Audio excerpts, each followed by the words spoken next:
Hey there, my name is sjofors, and you may know me as the Price Whisperer. I'm known by that. I was actually called the Price Whisperer so many times that I decided to adopt the moniker, and here I am, the Price Whisperer. If nothing else, it's easier to remember that than my sort of wacky last name that makes some considerable sense in my native Sweden, but not here in the US and in many other countries as well.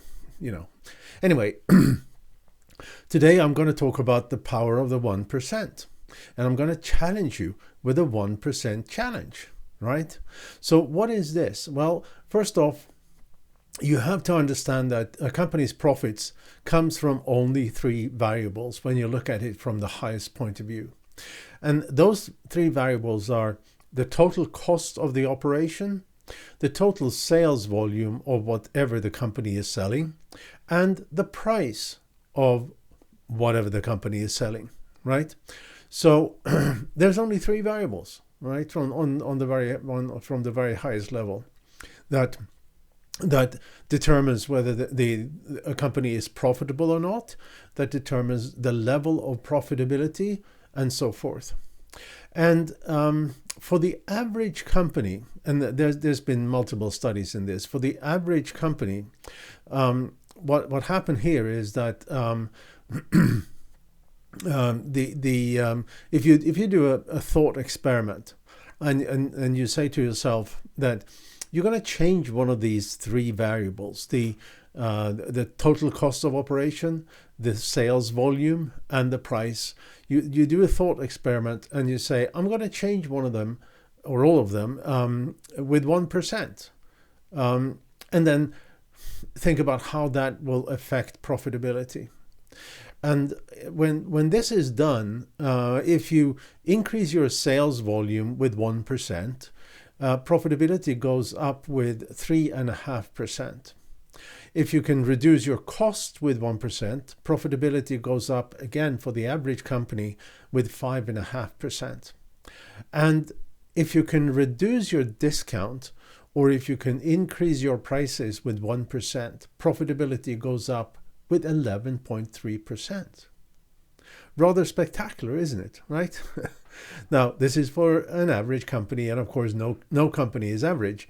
But you have to consider, why is that? Well, if you increase your sales with 1%, also your cost goes up. Even if what you're selling is a piece of software, for example, cost of sales is going to go up, cost of customer support is going to go up, and so forth.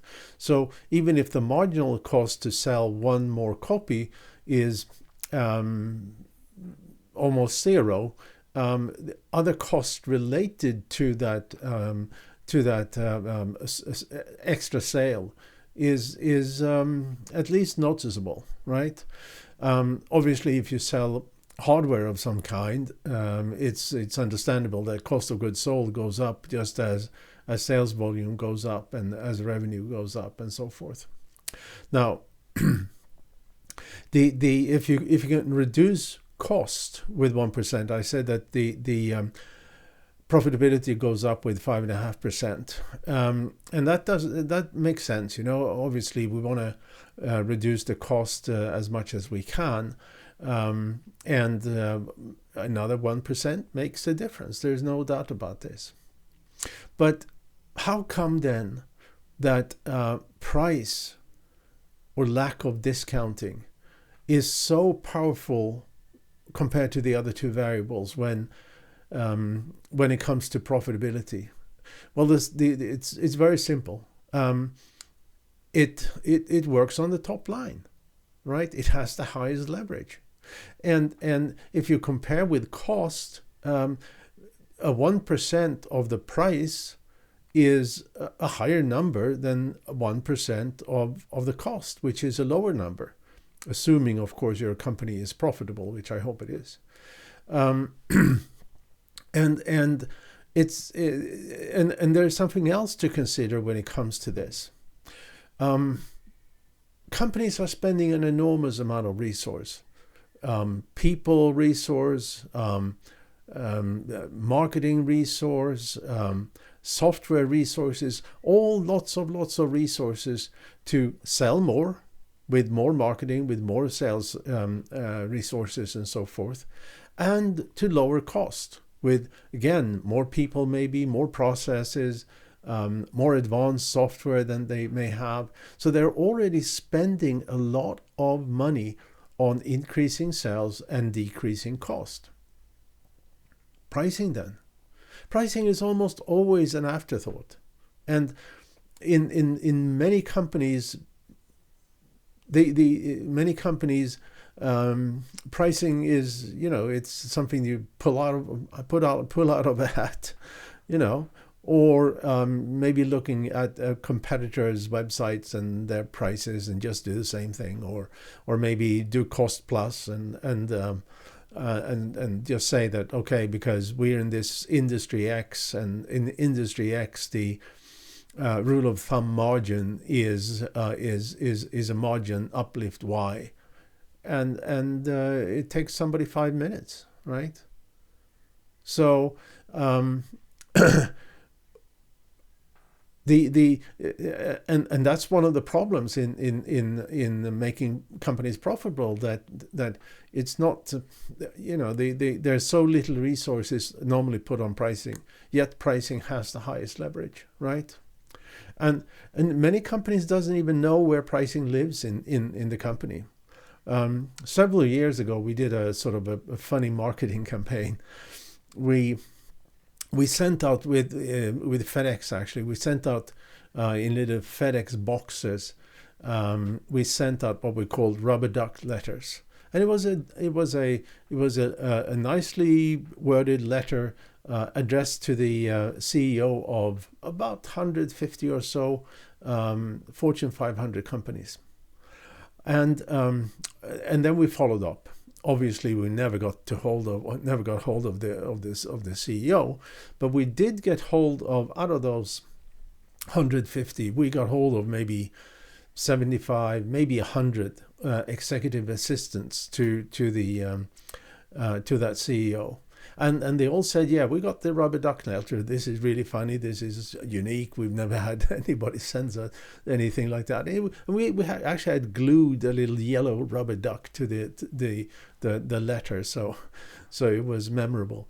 And these admins are always very helpful, and we said, we want to help you with your pricing, and because it has this highest leverage and all different things. And the typical response was that they will go out to the management team, the executive team in the company, and find out who is interested and where pricing actually lives in the organization. We had a very, very surprising feedback. And the surprising feedback was that nobody within the senior executive teams of these very large companies had any idea of who set the prices, right? They didn't know whether it was done somewhere in finance, or whether it was done somewhere in marketing, or maybe somewhere in product management. They just didn't know. And of course, if the executive team doesn't know where pricing is set, how can they put any kind of emphasis on it, right? It's it's really crazy, Then there's another data point which I think is very interesting here. Also, a few years back, we did a research project to a statistically valid number. I think it was about 550 or 600 CEOs of mid-market companies, and we asked the question, out of those three, sales volume, cost, and price, we asked which of these three has the highest leverage of profitability. And 84% said sales volume, which is crazy, because it's not sales volume. They should know that if you increase your sales, also your cost is increasing, right? They didn't. In fact, there was only 6% that said that pricing has the highest leverage of these three on profitability, It's amazing. But I also mentioned that I wanted to challenge you, right? Now, you should go to your company and you should make this very simple calculation on what how a 1% change in pricing or meaning higher prices 1% or lower discounts 1%, how that will affect your company your profitability. And you'll be surprised what you'll find. You'll be really surprised, right? And I just for simplicity, there is a calculator on my company's website, so you can just again Google the Price Whisperer. You get to my website and our website, I should say, and you can find that calculator. It's not very difficult. And